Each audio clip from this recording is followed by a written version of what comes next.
welcome everybody. Welcome to the Carson High Band and Orchestra Room. My name is Dr. Fox. I'm the orchestra teacher here, and just wanted to welcome you to this event that's being put on by the Carson City Symphony. We have Priscilla Hawkins here, who is an experienced cellist in education and performance, and she's recently moved to the area. She and her husband Cole live in Mono Lake region, and just wanted to introduce her to you today. She has both a talk that she's going to give on history and development of the cello, and she's also giving a demonstration on how to produce excellent cello tone. So please welcome Priscilla.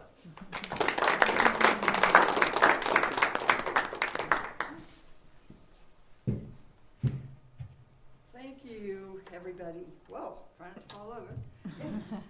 So, first of all, I want to thank the people who are responsible for this event. And I want to tell you, too, that I'm very impressed with what the Carson City Symphony does in their education department. And, you know, they have various performance groups and a jazz group. And so they are the ones who applied for this grant. I think it was through the Arts and Humanities of Nevada. Yes. And then I also want to thank the school district and Brian for letting us have this event here. And if I forgot anybody, sorry. Then I just want to let you know about my husband, Cole, because I need to thank him too. So Cole Hawkins over here, and Cole has been helping me with slides. So I would give him I'd say that's a picture I would like up there, and then gets on a slide, and so he's going to be doing the projecting part. And the last people I want to thank before I start, because these are people who are totally responsible for why I'm here. That is my parents. Because my parents, when I was young, they had me start, first I took some piano, they had me start on the cello. And they are the reason that I'm still playing the cello today. And so I applaud their discipline. At times it was hard, but music is so important to have in your life. And it's gotten me through some hard times, and so I say, Mom and Dad, thanks.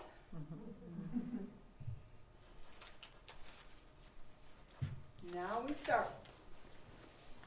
So, just so you kind of know what's going to go on, this talk will be about 40 minutes. Then there's 2 videos during it. After that, then we'll have a little break, and those who would like to play their cellos, you don't have to be at any particular level. And we're not going to have any music that you have to play. It's just going to be working on how to produce a good tone on the cello. So that will be our second half, and I want to finish by 5:30. So we start with the history and development of the cello. So each of us here has a history which informs us as to like who we are, who were our ancestors, and all these things in our history make a difference in who we are today. And so it is with the story of the cello.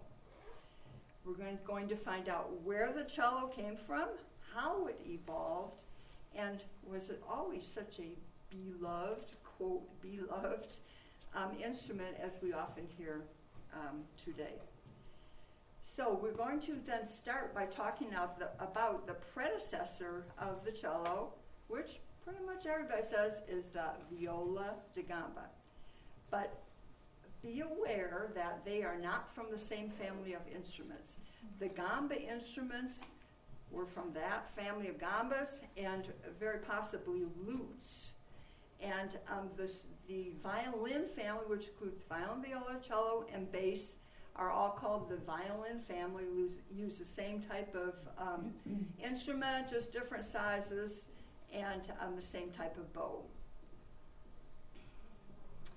So, as you know, the cello now, today, plays all different kinds of music.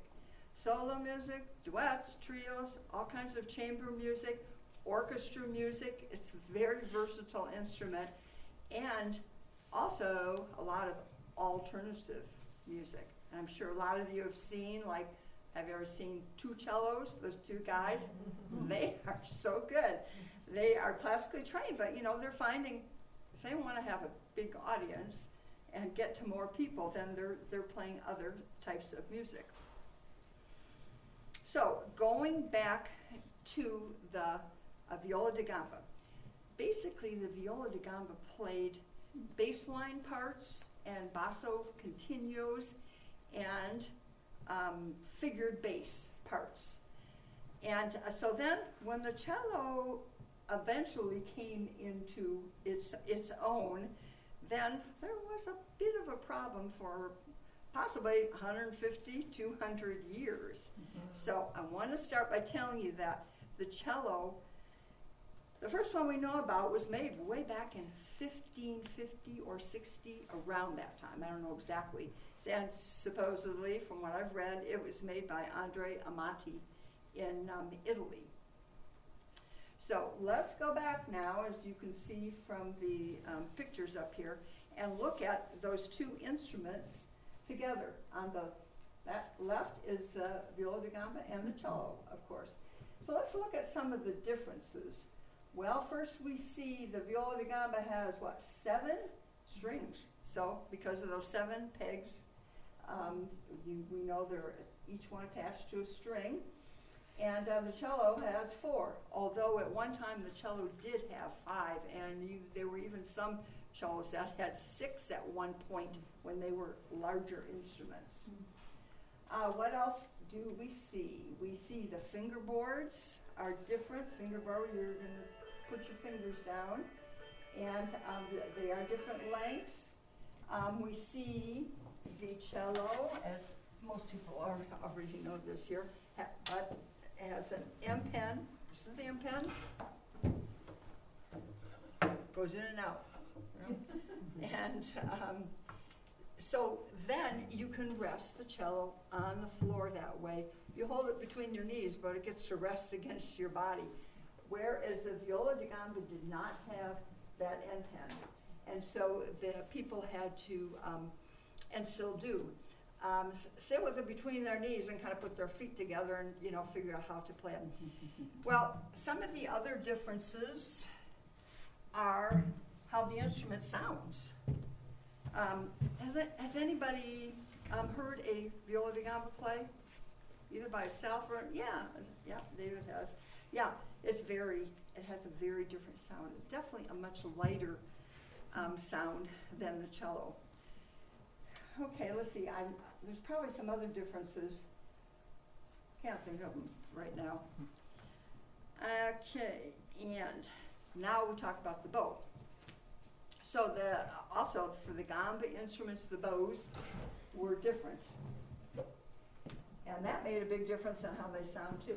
This line right here, that's just to show you that the bow is actually longer than that. That's just to show you, because they want to show you this end, which is what we usually call the frog, and then that end, the tip. And same thing down here with the cello bow. So quite a bit of difference. They held the Viola De Gamba bow differently. Let me show you first. Cello bow, we hold like this. Viola De Gamba bow, they held like this. Mm-hmm. And because of that, you definitely would get a much lighter sound. With the way we hold the bows now, which are called tourt. We call it, that's the tourt bow, and that's because the man who invented this bow, his last name was Tourt. Here's some other differences. You see, the Viola De Gamba bow was like straight. It was straight across, so it didn't have that much flexibility. And so it made sense to play it like this and just kind of get a lighter tone. I don't mean that it couldn't ever play louder, because it can play loud and soft. And the cello bow, you can see a little bit here, and you can see with mine too, it's bent. So Mr. Tourt, he invented this. He was a French guy. Bows were from pretty much made in France, and the cellos and other string instruments in Italy.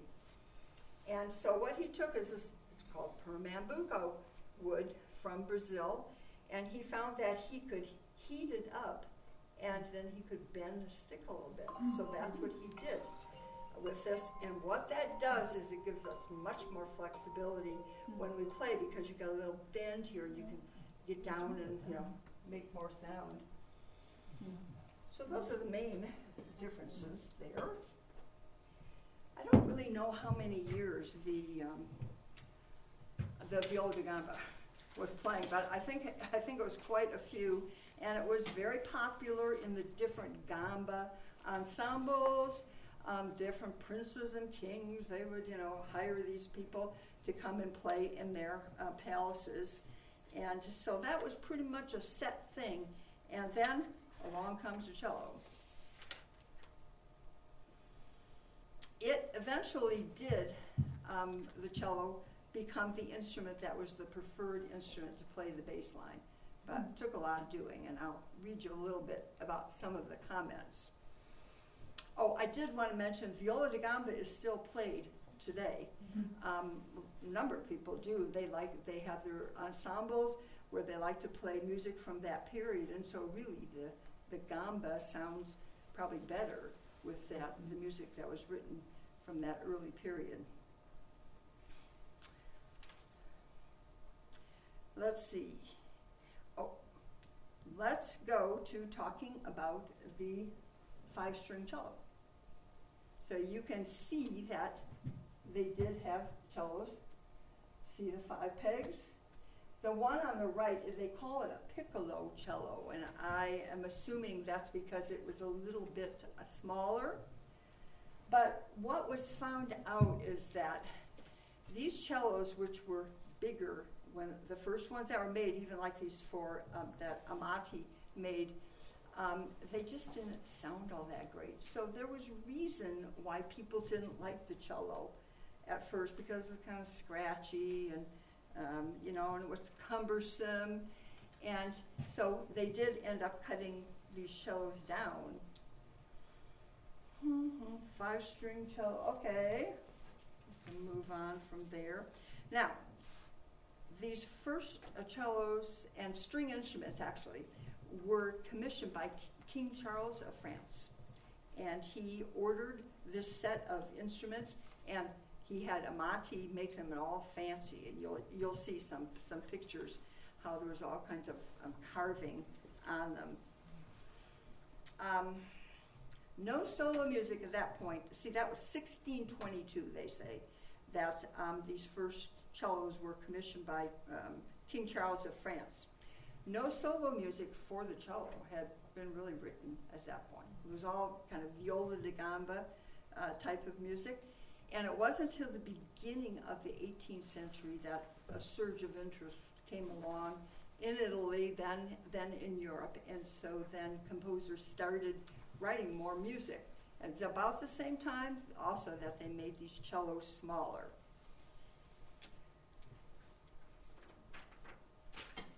Okay, yeah, the cellos were eventually cut down, changed to 4 strings. What happened is they even cut they take the back of the cello and they cut it, and sometimes it was already 2 pieces of wood anyway, and they would just cut out a couple inches from the back. And I have a video that I want to show you. Now, in this video, they do show the front of this king cello that we were talking about with all this beautiful carvings on it. But I don't think that the instrument they're working on is actually that cello, because it was cut down many years ago. And so in this picture, though, video, you will see that there is a luthier, that's a string instrument maker, and he is working on a cello, just to show you the kind of work he does. You'll see some of the tools, and so I thought that would be interesting for us to watch. Oh, and I wanted to mention the music you'll hear being played by a cellist, I don't know who, but it's the Bourrée 1 and 2 from the C major Bach suite. This is about 2 minutes long.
Couple more pictures of that king cello, which I think it's in a museum right now, but it's still doing well. Okay, so there's the front, and then near one of the back side of the cello. So you can see how fancy they made them, and I imagine they probably made the violins and viola also like that. So the battle went on between the gamba and the cello, and especially in France, more so than in Italy, I read. So Louis XIV of France, he spoke, this is a famous diatribe, they call it, and here's how it goes, what he said. The cello, up until now, has considered himself a miserable scoundrel, hated, and poor devil, whose condition would have to die of hunger without real appreciation.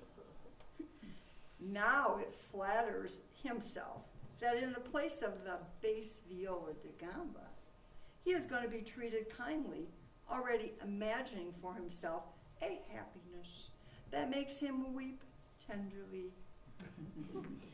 Well, about that time, though, in Italy, the battle was really already being won by the cello, because they realized that, hey, we need a louder instrument. They were moving into concert halls then. Oh, we like how the cello can play louder, and so many of them were being cut down to size, and and then we had some really great cellists coming along. So now I'd like to talk to you about 3 cellists that I particularly chose. There's so many, of course, in our history at this time. But I would like to start with a cellist named David Popper. Yes? Oh, thank you. Thank you. I forgot one slide. And the whole purpose of this slide is just to show you. See, that's just the front of the cello, and there's the back of the cello. just to show you a few of the things that are on the inside of the instrument that we don't ever see. Now, for example, here is the bass bar. That's the bass bar. That basically is there to protect and keep this instrument together and hopefully keep it from being knocked apart if someone does hit it. And by the way, I have found over the years that these instrument makers, they can repair almost anything. So if your instrument gets damaged, don't fear. There's people, and I know some of them in Los Angeles. They can fix them up for you. So over here then is the back of the cello, and there's these things like this. There's a bottom block, and then there's a top block up there. And those are things just to help support from the inside. One other thing that you can't see on there is the sound post. It's only about this long, and you have to have the cello put together first. And if you look in one of your F holes, which is these holes, like I look under there, I can see it. It's a piece that it's not glued in, and all the string instruments of the violin family have these, but it just stays there. And it's very helpful in the tone that you get. It helps to transmit the tone from the front to the back of the instrument. And sometimes they fall down, and so then you go to an instrument repairman who will fix them up for you. Onward to David Popper. David Popper, born in 1843 until 1913. He was a composer, for one thing, but also a great cellist. And he's been called the uncrowned king of the cello. He was born in Prague. And then later he taught at the Royal Hungarian Academy of Music.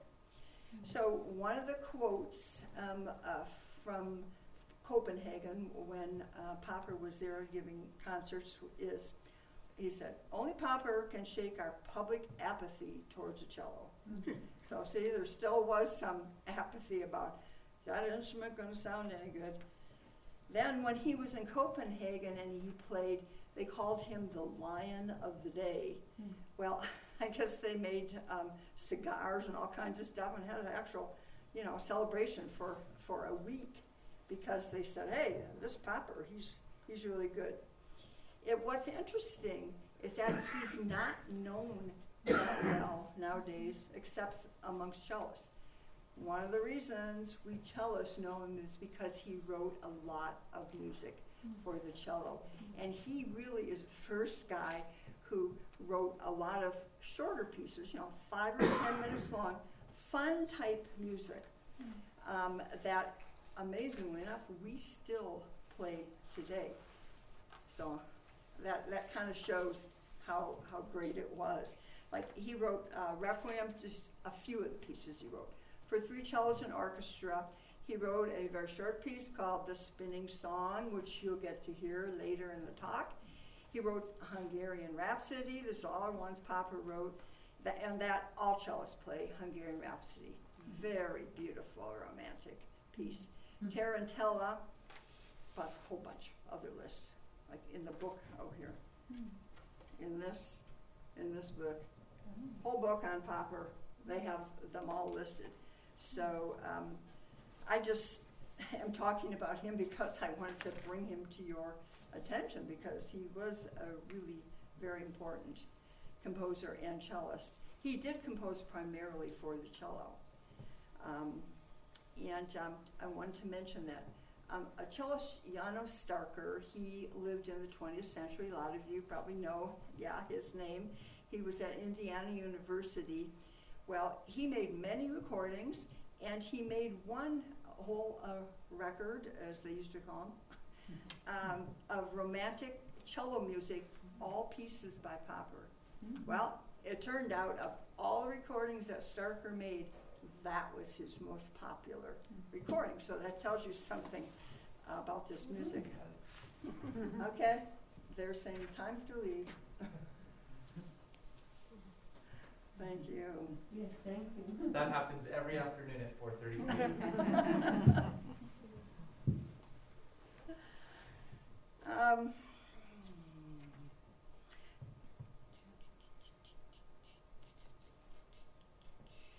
that helped me lose my page.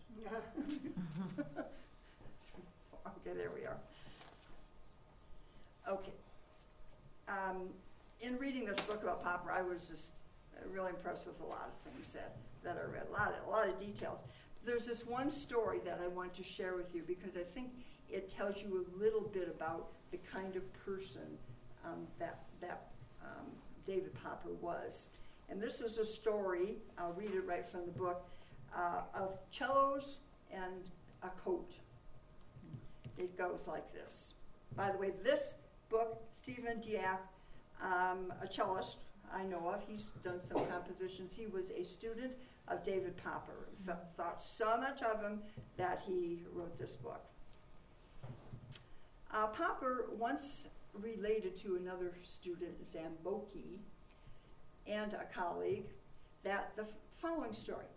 On one of the Russian tours that Popper received an invitation for lunch from a certain prince, whose estate was several miles from St. Petersburg. The prince was an ardent music lover, an amateur cellist, and a collector of rare musical instruments and art treasures. He was eager to show his cellos to Popper. An appointment was made for a later date because of a tight schedule. When the day came, an elegant sleigh with 3 horses was waiting at the hotel entrance. The footman brought a luxurious fur-lined coat, which comfortably fitted over Popper's European overcoat and tucked his passenger in carefully with large fur robes to keep his legs warm. The horses gaily flew over the highway toward their destination to the accompaniment of tinkling bells, and in spite of extreme cold, the ride was very pleasant. Actually, later, Popper wrote a piece where he was recalling the sound of the bells as he went along in this sleigh. After they had a pleasant repast, drinks and cigars, the prince led his guest into the music room, where several cellos were kept in a glass cabinet.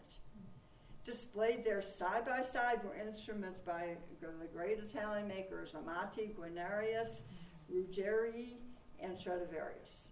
As Popper related, they were the most beautiful examples made by the master instrument makers, and all 4 in perfect condition. Popper tested each of them, expressed his admiration, and complimented his host for his good judgment in securing these instruments. What Popper did not say was that he kind of resented the fact that these instruments were in the possession of an amateur, rather than of young artists who maybe were unable to purchase such fine instruments. In parting, the prince asked Popper to sign his guest book. Just before his farewell handshake and good wishes, at the same time glancing toward the music room, he said, "Is there anything that you really especially liked from today?" Well, I guess Popper was trying to be a little funny or something, and so never one to miss an opportunity for a jest. Popper said, "Oh, that fur-lined coat, that impressed him the most," as he was assisted into the fur-lined coat for the return journey.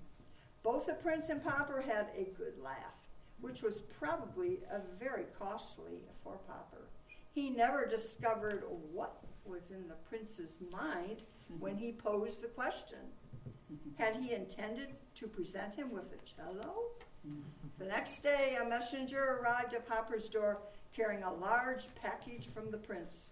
When he opened the puzzling bundle, he found a beautiful fur-lined coat with a large collar of red fox fur. It was quite new, but otherwise identical to the one Popper had jokingly admired. In later years, I often saw Popper wearing this coat.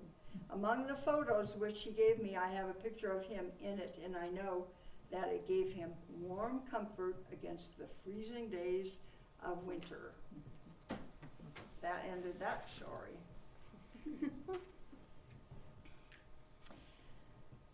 One more comment, a quote that was made about Popper, that he was the most intelligent and sensitive musician known, I suppose, at the time.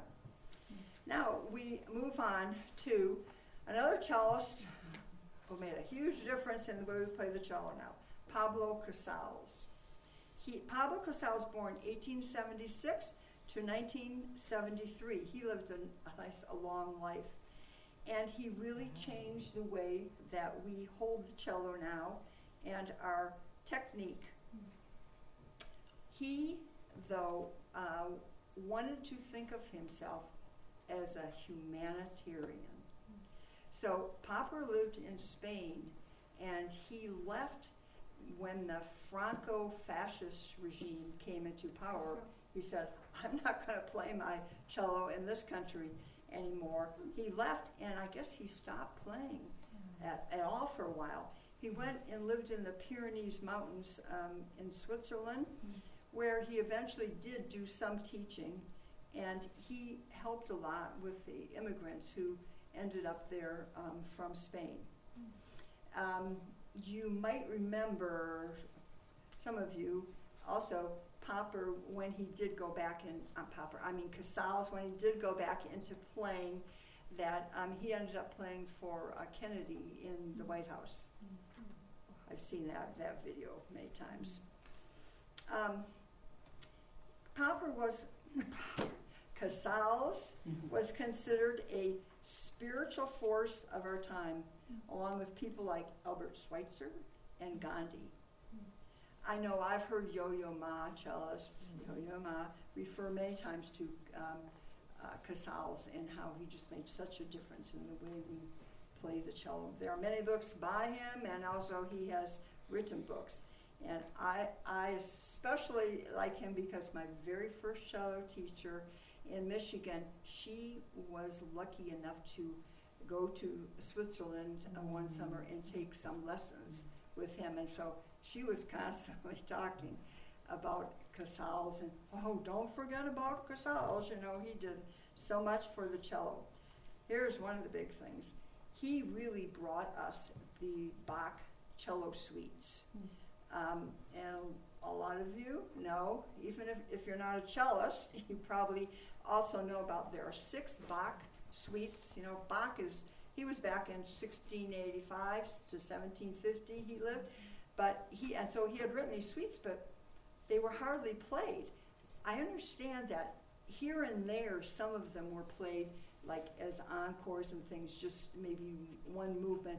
Each suite has 6 movements to it. But I don't think any other cellists could figure out what to do with them because they were more like, they thought kind of, like etudes. And what could they do with them? Well, Casals was the one who found these supposedly at age 12 in some store. And he started playing them, and I guess he loved them. And he brought kind of the definitive sound now to those suites, making it very romantic. So he didn't play it just like strict. Probably some of you have heard the recordings. You know, there's recordings out there of Casals playing the Bach suites. And now the third cellist. Nope. There's more? There's more. Oh yes, thank you, Cole. Thank you. Okay. Here we go. One more slide. Yes, and this is an important one. So this is one of the techniques that Casals brought to us that we didn't do before. And this is definitive to the cello. None of the other string players, well, they don't need to do it for various reasons. And that's all to do with because the size here.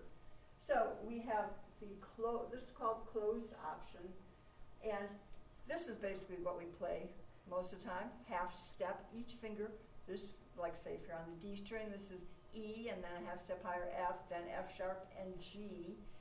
But then, if you wanted to play a G sharp, let's say you want to play a G sharp, and then go back and play an E, this is what Casals established right here. So what he did is he has you straighten your first finger a little bit more, and what this does is it brings your 4th finger up now to play another half step. So this now is a whole step. So this is something that it's definitely accepted by cellists. I won't say 100% of them to it, but it's a kind of thing like this. So here, if this was the fingerboard, here we have the closed position and then the open. That's. Now on to Emanuel Feuermann. Born in Austria, 1902 to 1942. So you hear that he was only 39 years old. This is a very, very sad story. Because, as I read, he was possibly the greatest cellist who ever lived. They're saying possibly because he just lived to be 39. He is a legend to we cellists, but more widely, his name is virtually unknown. He was a prodigy of a humble Jewish immigrant family, but through his uncommon talent, he crossed the boundaries of the prestigious music conservatories, and he revolutionized cello playing by the time of his death, which was during World War II. And I'll get to more about that in a minute. He taught at the Berlin Conservatory, so he was known as a prodigy right from the beginning. But because of his Jewish ancestry during World War II, he was forced to leave Berlin, and he went first to England and then to America. He played in America. He played many recordings and playing trios with famous names. We know Jascha Heifetz, violinist, and Arthur Rubinstein, pianist. And they made many recordings, which are great, but of course the audio is not as good as it was in person, because this is back, before 1942.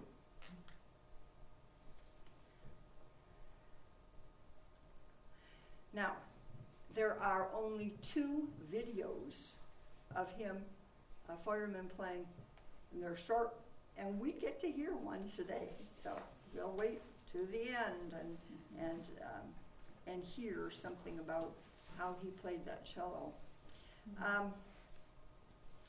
He says, Feuermann had a quote about Casals. He said, "Nobody who ever heard Casals play can doubt that with him a new period of music began. He has shown that the cello can, without being overly sentimental, of the highest quality of technique according to musical requirements. The ugly noises also disappeared, and he has set an example for us younger cellists." So Casals and Feuermann did live at the same time, and they knew each other. And there was somewhat of a debate going on, who is the better cellist. And I have one quote here coming up. Oh yes. Here is what Arthur Rubinstein said about Feuermann. He said, "He became to me the greatest cellist of all time. Casals had everything, but he never reached the musicianship of Feuermann." Now, Casals was asked after Feuermann had died which cellist he admired the most, and he said what a great artist Feuermann was. His early death was a great loss to music. Feuermann played on a Stradivarius, plus other instruments too, but that was the last one he had played on, which was called the De Monk Stradivarius. Oh, I wanted to mention too that from what I read, Stradivarius and his family, through probably a couple generations, made 63 cellos, and a lot of those were the bigger size.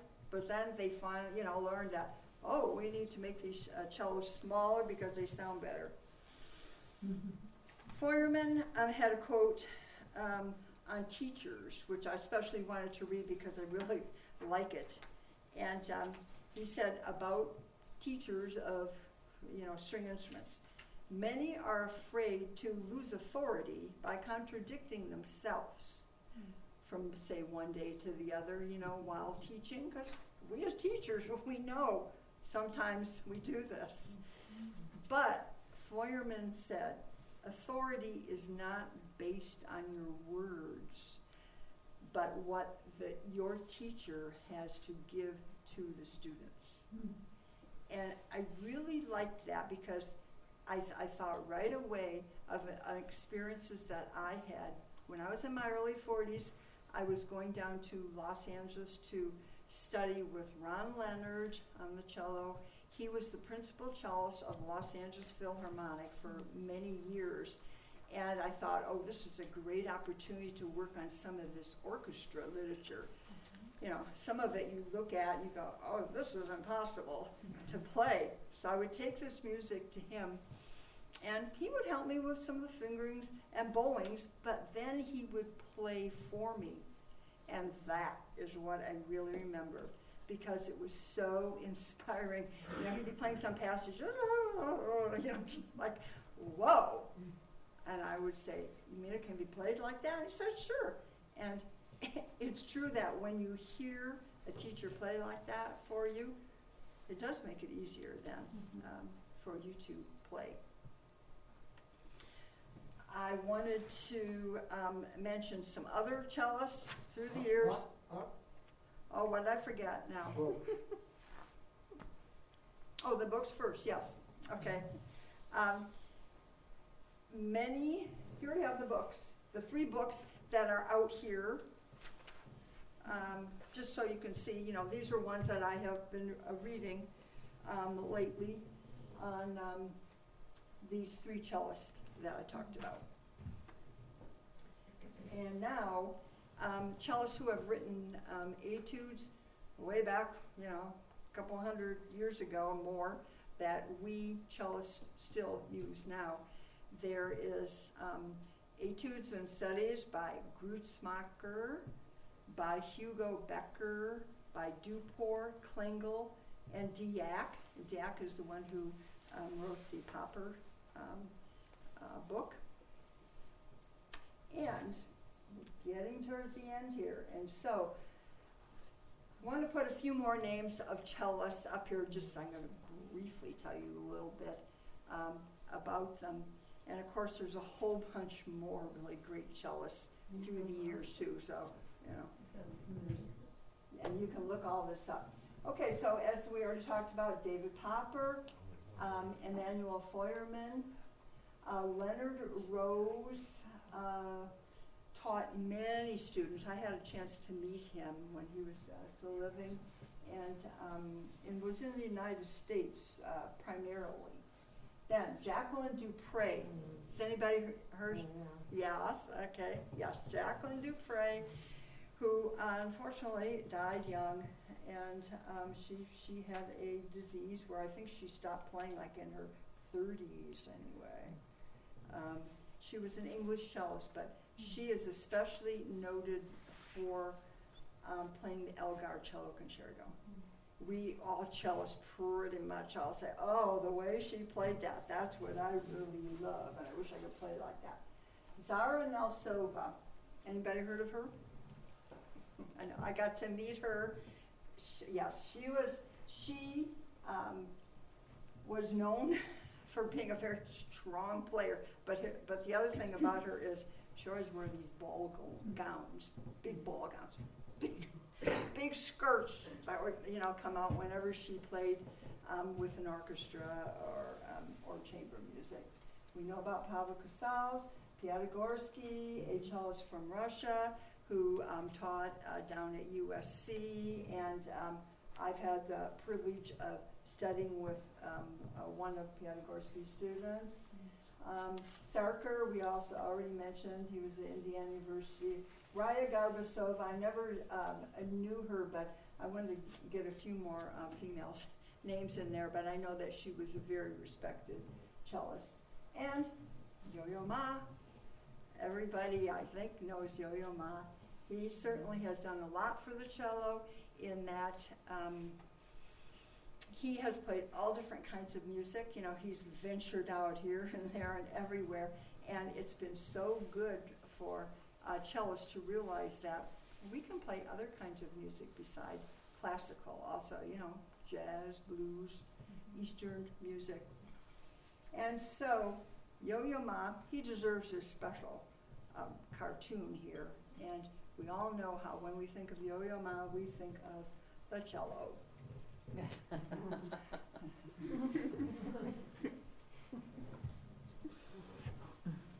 And very last now, we're going to see the video of the spinning song written by David Popper, played by Emmanuel Feuermann. Can you wait just a second on that? Because I forgot to tell you how he died. Well, it was a botched operation. It was actually, he was having an operation for hemorrhoids. And he wasn't particular enough about getting the right doctor, and he was just going by what his mother suggested and so forth. And so they also think that he was allergic to what they used to put him, to sleep during the operation. So that was such a loss to the field of music. Okay, pay attention because it's only about 1 minute long. You can also find this video on YouTube. Okay.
Just amazing. And so that is the end of my talk. And I thank you for coming. I did want to see if you had any questions. I know sometimes people come to this kind of event and they've got this question in their mind, and they say, well, you didn't say anything about that. Yes? The 5-string cellos, what were the names of the strings?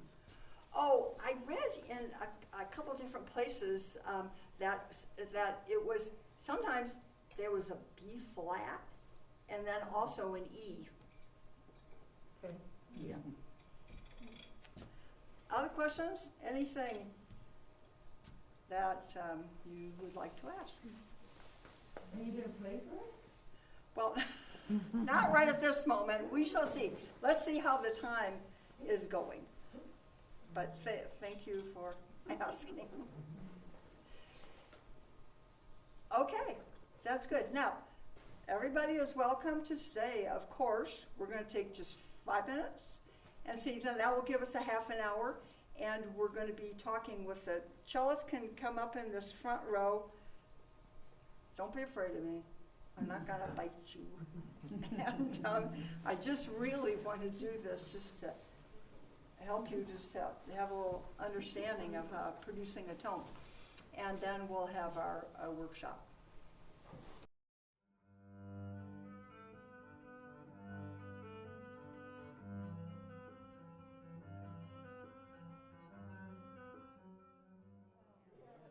One of her relatives going to start. Do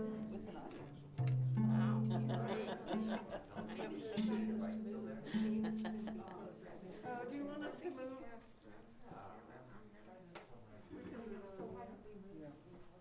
Sit where you like. Fill the seats here if you want. We don't want to be in the picture, so we thought we'd have that. Just take some seats. We don't want to be in the picture. We don't either.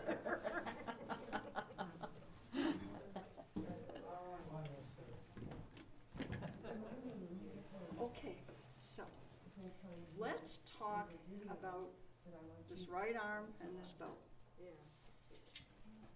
Because that's what makes the difference in the kind of tone we're going to get. So I think it's really important to identify where all of this ability and power comes from in order to pull out a good tone. Let me just see, I'll just try to play the best tone that I can here on the D string.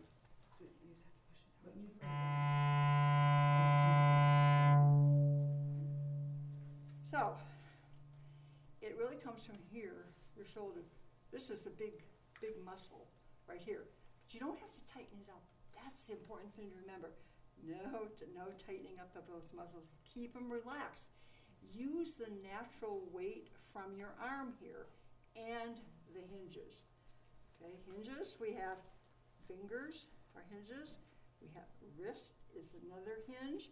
Our elbow is another hinge that we can use. All this great stuff that we're all made with. And also here, shoulder moves too. So we want to think of the weight. You know what I'm going to ask you to do? Just, put your bow down, stand or wherever. Okay? And with your left hand, then, put it on your right shoulder. So just feel, everything relaxed. Just feel this weight right here. And you can even try, like, lifting your shoulder first just to see this is a tight shoulder. And then let it just really relax.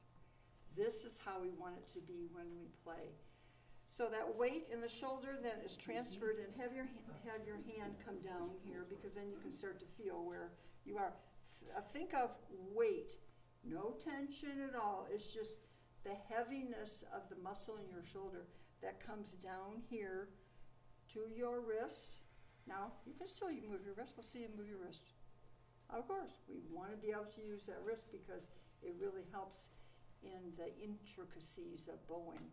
And then it comes down into your hand, especially your first finger. So let's try this once again so you can just feel it. So you put your hand up here. Weight here, and comes all the way down your arm. Just keep it heavy, heavy, heavy, very relaxed. And it comes into your first finger. So now, let's get a hold of our bows.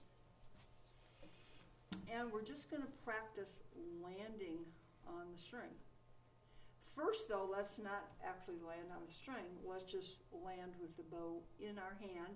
But we're going to just keep it like this to the side. So what I want you to feel now is that same thing, but how this is heavy and this all just lands. It's gravity. It's just as if you had a ball in your hand, drop, it goes down. And that's what you want to think of happening here, because then you can use that natural, relaxed weight in order to draw a sound out of the cello. Okay, so let's put our, just hold on to your bow like you normally would, and just arm up in the air, and you feel there's probably a little tension here, but we're going to get rid of that when we drop our arm. So you're just going to go like this, and just let it drop. Try to think again of a ball dropping it down. So we don't try to, keep it from ending up because of gravity. We'll just have it on our knee right now. Let's try again. Okay, and now drop. Yeah, that's better. That's better. Now, let me demonstrate first. So now we're going to land on the string. We'll land on the D string. So here's what you want to hear. Listen to this now. When you land, you want to hear this sound. It's like, that landed kind of like with a thud. So you go, doesn't have to be that loud. We'll make it not so loud. So Everything's heavy here. Yes, that was good. Now just try that a little bit on your own. Just try it on your own. Landing. And be, about this part of the bow is good. And be very heavy. Now, as you land, try to be thinking about that weight coming all the way down here and ending up all this relaxed, but leaning on your first finger.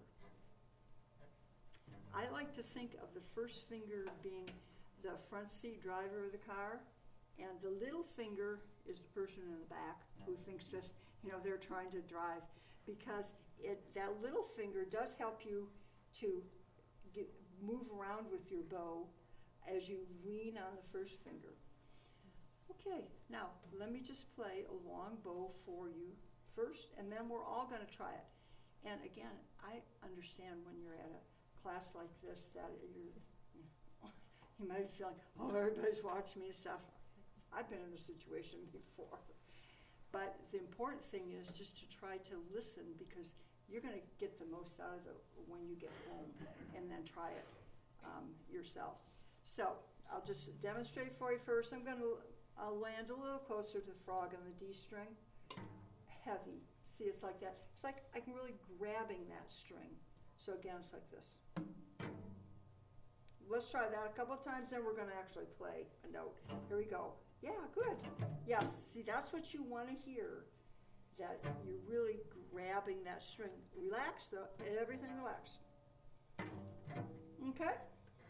Now, let's try playing on that D string, and let's go all the way out to the tip. As you get closer to the tip, lean on your first finger. Not tight, nothing tight. That's what's really important to remember. Nothing tight, because it's going to start to hurt. That's why, sometimes people come to me and say, oh, my hand really hurts, my bow. I said, well, let's look at how, you're using it. Okay, so let's land D string, and now let's just play. Any string you want. Yeah, it doesn't matter. Any string is sounding good to me. Let's try it again. We go up here. We land. Try once again without me. Go ahead. Hey, that sounds pretty good, huh? Yeah, it does. Now, that's what you want to try to get all the time. Unless you're playing softer, of course. Now, then you practice that on other strings. The D string usually tends to be the one, I think, that's the easiest to do it on. But let's go over here now to the A. Now, to get to the A, let's think about what happens here. You probably have to lift your elbow a little bit, but you don't want it to get tight. It's going to be a little higher, but say when you land like this, see, it just stays up a little bit higher. And that's because you're on another string. So remember that what brings your bow from one string to another is your elbow. It's not your wrist, except there's, how there's always exceptions to every rule? Yeah, well, there is one there. If you're, let's say if you're going to play something faster and go back and forth through the strings. See, then you're really using your wrist and not your elbow. But let's land on the A string. Okay, so land, be really heavy, and play a nice long bow. Okay, good. This time, let's play a down bow and an up bow. And just pay attention to what's happening here. As you come to the up bow, are you keeping this nice and low? Everything relaxed here. So we'll go down bow, then up bow, and we land. Okay. Up bow. Okay, let's go to the G string now and try the same thing. It's always that landing and being really heavy.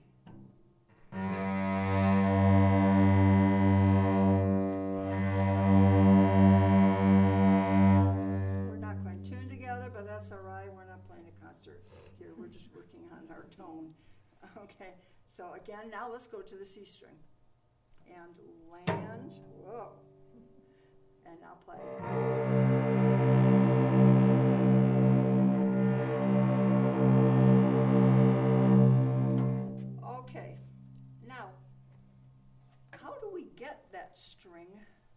to vibrate and make a sound, because it's the vibrating that makes the sound. That's what we hear.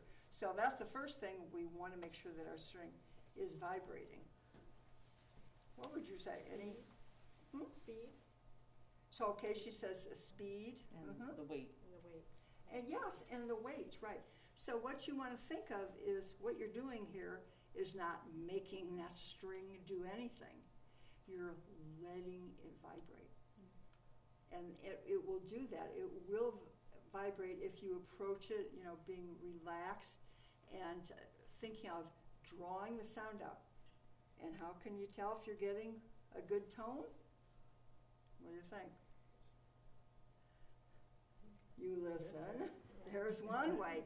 Don't forget, you know, we get so involved in techniques and, oh, I gotta play all these notes and what do I do here with my bow and all this stuff, because there's a lot of things to think about.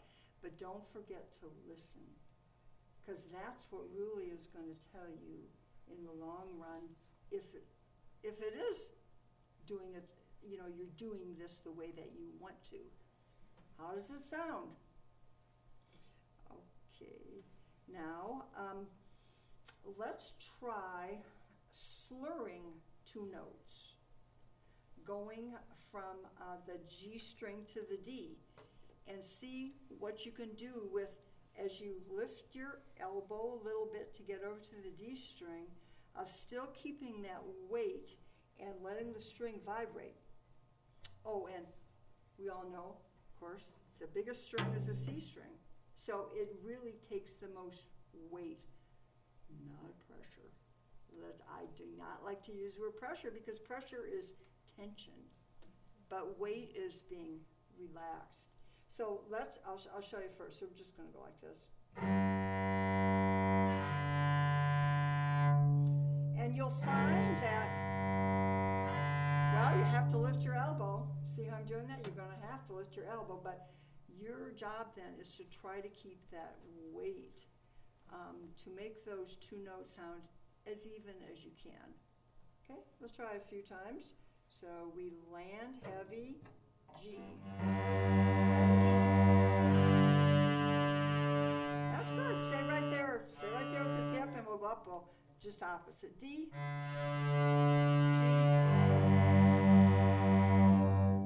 Sounds great. I mean, you two are both doing exactly what I'm saying, and that's why you're getting such good results. So now, once you feel like, oh, I've got a pretty good grip on that, then you want to go on and probably add a few more notes, you know, with your left hand. But learning the cello involves so many specific parts. What do we do with the hand? You know, what do I do with the bow? How do I play soft? How do I play loud? So what I have found really helps me, and I enjoy much more practicing like this, is if I take one particular point of what I want to work on and practice that for 15 minutes. Don't feel like, oh, I got to play 5 different songs, because probably that's not going to be as beneficial. What's more beneficial is to work on these little details like this, like your tone production, and then take that. And so, for example, I'm just going to play 1 octave of a D major scale, and I'll just do all separate bows. I'm just going to try to, as much as I can, keep that weight the same.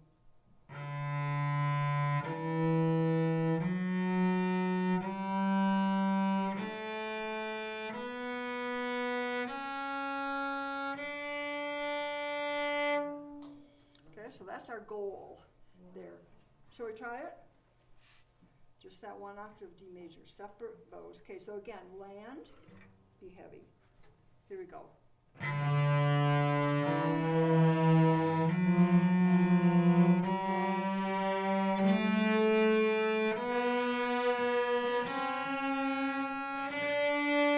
Okay, let's stop there. Just one point I want to throw in here about the left hand. We find it better to get our fingers in the correct place to play in tune. If after you put your first finger down, then you go to your third finger, keep these down. Not pulling them up like this, but keep them down on the string and then add your fourth. So when you're playing with 4 fingers, keep the other fingers down. There's always an exception to the rule, and that is when you're playing vibrato. You can't keep them down, but we're not talking about vibrato right now. So it's good for intonation's sake just to learn that. How's the time? Oh, okay. Okay, so let's play that D major scale. So when you put your 3rd finger down, keep your 1st and 2nd on the string also. It really will help you to feel the spacing there. D. And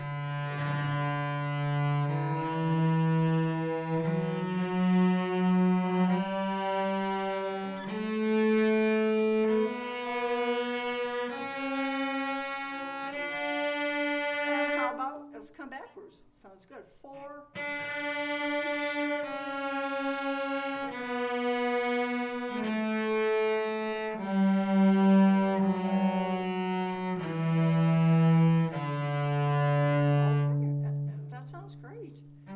Let's try just this part of the coming back down the scale, playing open A when, we've got all our fingers are off, but we keep them close to the string. So watch. I'm just going to show you first. So here they are. Aha. What did I do with these fingers?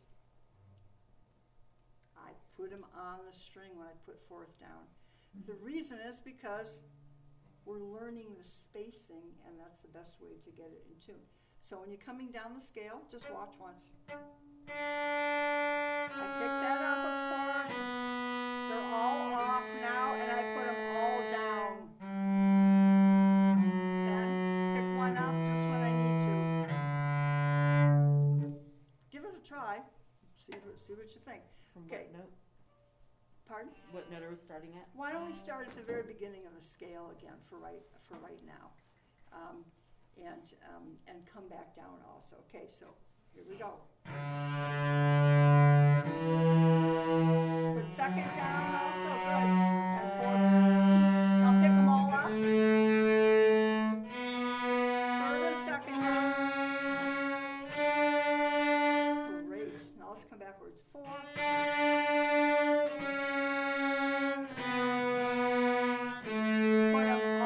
Down before we go home. That's right. That's why you both sound so good, because you did that correctly. And